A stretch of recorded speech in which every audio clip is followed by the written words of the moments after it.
রাজনীতিতে অবাঞ্ছিত ঘোষণা করব। আমার সদর উপজেলা ছাত্র দলের সভাপতি, সাধারণ সম্পাদক, নোয়াখালী পৌরসভার আমি আহ্বায়ক, আমার সদস্য সচিব জিয়াদুল ইসলাম সজীব, নোয়াখালী সরকারি কলেজের আকবর সভাপতি, উনি আমাদের সবাইকে ওনার নিজের লোকের কারণে বঞ্চিত করে দিয়েছে।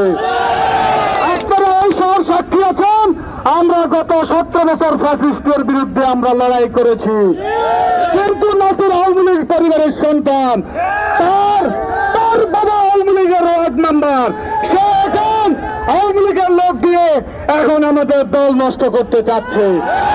আমরা আমাদের বর্তমান প্রধানমন্ত্রী তারেক রহমানের হস্তক্ষেপ কামনা করছি।